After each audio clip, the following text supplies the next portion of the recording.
শুধু গোল নয়, অস্ট্রিয়ার বিরুদ্ধে 6 বিশ্ব রেকর্ড গড়ে ইতিহাসে ম্যাচে।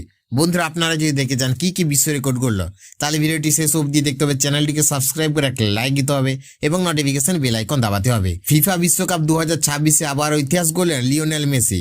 অস্ট্রিয়ার বিরুদ্ধে 2-0 গোলে জয় পেয়ে শেষ 32-এর টিকিট নিশ্চিত করেছে আর্জেন্টিনা। আর এই ম্যাচে জোড়া গোল করে একসঙ্গে একাধিক রেকর্ড নিজের নামে লিখে নিলেন আর্জেন্টাইন মহাতারকা। প্রথম ম্যাচে আলজেরিয়ার বিরুদ্ধে হ্যাটট্রিক করার পর অস্ট্রিয়ার বিরুদ্ধে 2টি গোল করেন মেসি। ফলে চলতি বিশ্বকাপে মাত্র 2 ম্যাচে তার গোল সংখ্যা দাঁড়ালো 5। এই জোড়া গোলের সুবাদে বিশ্বকাপের ইতিহাসে সর্বোচ্চ গোলদাতা হয়ে উঠেছেন তিনি। তার মোট বিশ্বকাপ গোল এখন 18, যা ভেঙে দিয়েছে জার্মান কিংবদন্তি মিরোস্লাভ ক্লোজের রেকর্ড। শুধু তাই নয়, টানা 6টি বিশ্বকাপ ম্যাচে গোল করা প্রথম ফুটবলারও এখন মেসি। 2022 কাতার বিশ্বকাপ থেকে শুরু হওয়া এই গোলের ধারা এখন অব্যাহত।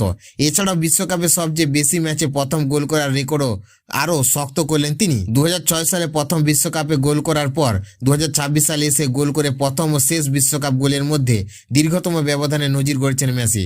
পাশাপাশি বিশ্বকাপে সবচেয়ে বেশি 13 বার ম্যাচ সেরা হওয়ার রেকর্ড এখন তার দখলে। গোল্ডেন বুটের দৌড়ে সবার থেকে এগিয়ে রয়েছেন এই ফুটবলারের জাদুকর।